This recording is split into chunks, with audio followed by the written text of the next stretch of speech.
जय और जिया की जिंदगी हमेशा से सुकून और समझ से भरी थी। दोनों एक ही ऑफिस में काम करते थे और शायद इसी वजह से उनके दिन का हर पल एक दूसरे की मौजूदगी से आसान हो जाता था। सुबह ऑफिस की ओर साथ निकलना, रास्ते में छोटी छोटी बातें और शाम को साथ लौटकर अपने छोटे से घर में खाना बनाना, ये सब उनकी शादीशुदा जिंदगी की सबसे खूबसूरत दिनचर्या बन चुकी थी। लेकिन कहा जाता है कि खुशियाँ कभी स्थायी नहीं होती। जय और जिया की जिंदगी में भी अचानक एक ऐसा मोड़ आने वाला था जो उनके शांत दिनों को हिला देगा। कंपनी में एक नया और बेहद चुनौतीपूर्ण प्रोजेक्ट शुरू हुआ था, जिसके लिए कुछ अनुभवी कर्मचारियों की जरूरत थी। जिया अपनी मेहनत, सिंसियरिटी और स्मार्ट वर्किंग स्टाइल के लिए जानी जाती थी। इसी कारण टीम मैनेजर कालवीर ने उसे अपनी टीम में शामिल कर लिया। उसने बड़े आदर से बताया कि प्रोजेक्ट के लिए जिया की मौजूदगी बहुत जरूरी है और 4 महीनों तक उसे उनके साथ ही काम करना होगा। शुरुआत में जिया को सब सामान्य लगा। नया प्रोजेक्ट था, वर्कलोड ज्यादा होना स्वाभाविक था। लेकिन कुछ ही दिनों में वो समझने लगी कि बात सिर्फ काम की नहीं है। कालवीर उससे जरूरत से ज्यादा बातचीत करने लगा, अनचाहे कॉम्प्लीमेंट्स देने लगा और कोशिश करता कि जिया उसके आसपास ही रहे। पहले जिया ने इसे नजरअंदाज किया, पर जब उसने उसकी किसी भी पर्सनल अप्रोच को एक्सेप्ट नहीं किया, तभी अचानक सब बदल गया। कालवीर ने जिया को अनावश्यक काम का बोझ देना शुरू कर दिया। देर रात तक ऑफिस में रुकने का दबाव डालना, छोटी गलतियों को बड़ा बनाकर पेश करना और मीटिंग में उसे सबके सामने अनकंफर्टेबल करना, मानो उसे मेंटली ब्रेक करने की कोशिश कर रहा हो। जो जगह कभी जिया की पसंद थी, वही अब उसके लिए डर और चिंता का कारण बन चुकी थी। जिया को काम पूरा करने के लिए काफी बार देर रात तक ऑफिस में ही रुकना पड़ा, जिससे जय भी परेशान था।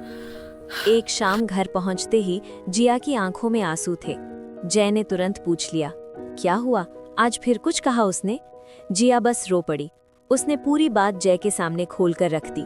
हरासमेंट, प्रेशर, गलत इंटेंशंस और उसकी लगातार बढ़ती परेशानी। जय ने उसकी बात ध्यान से सुनी। वो नाराज भी था और दुखी भी, लेकिन भीतर से वो दृढ़ था कि वो जिया को इस स्थिति से निकाल कर रहेगा। कुछ ठीक नहीं होगा जय। मैं सब ठीक करने की ताकत रखता हूँ, मैं सब ठीक करके रहूंगा, बिलीव मी। उसने शांत स्वर में कहा, तुम मुझे एक ईमेल लिखो, जितना हुआ है सब लिख दो। मैं इसे तुरंत एचआर तक पहुंचाऊंगा। हम इसे ऐसे नहीं होने देंगे।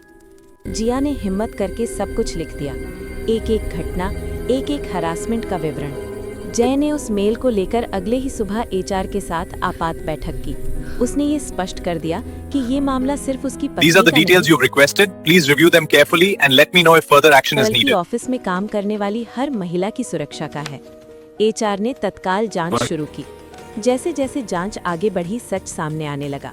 कालवीर के खिलाफ पहले भी कई शिकायतें थीं, लेकिन किसी ने औपचारिक रूप से आवाज नहीं उठाई थी। जिया की सच्चाई ने बाकी महिलाओं को भी हिम्मत दी और उन्होंने भी अपने अनुभव साझा किए। अब एचआर के सामने पूरा मामला साफ था।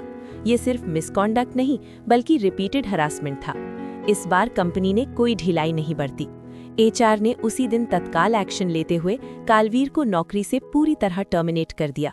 उसे स्पष्ट बताया गया कि उसके व्यवहार ने कंपनी की पॉलिसीज और डिग्निटी को नुकसान पहुंचाया है और उसके लिए कंपनी में अब कोई जगह नहीं है। जब जिया को ये खबर मिली, उसके चेहरे पर महीनों बाद सुकून की मुस्कान आई।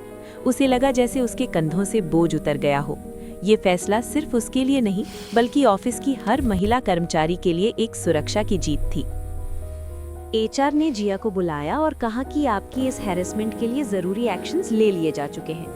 आपको कुछ दिनों तक थोड़ा सतर्क रहना पड़ेगा और अगर फ्यूचर में अगर ऐसा कुछ होता है तो इमीडिएट एचआर से इंफॉर्मेशन शेयर करने के लिए, ताकि प्रॉब्लम का इमीडिएट सोल्यूशन निकाला जा सके। Thank you so much. उस दिन शाम को जब जय और जिया घर लौटे तो पूरे दिन की थकान के बावजूद उनके दिल हल्के थे। घर पहुंचकर दोनों ने चाय बनाई और अपने छोटे से सोफे पर साथ बैठ गए। उनकी आंखों में राहत, चेहरे पर शांति और दिल में ये भरोसा था कि अब कोई डर नहीं। जय मुस्कुराकर बोला, देखा, हम साथ हो तो कोई भी मुश्किल बड़ी नहीं रहती। जिया ने उसकी ओर देखा, हल्का सा हंसी और उसके कंधे पर सिर रख दिया। उनकी ये मुस्कान सिर्फ समस्या खत्म होने की नहीं थी। We did it, Jia. Yes जे, सच की जीत हुई। उनकी ये मुस्कान सिर्फ समस्या खत्म होने की नहीं थी, ये इस बात का सबूत थी कि जिंदगी में चाहे कितनी भी बाधाएं आएं, अगर दो लोग एक दूसरे के लिए खड़े हों तो कोई भी मुश्किल टूट सकती है।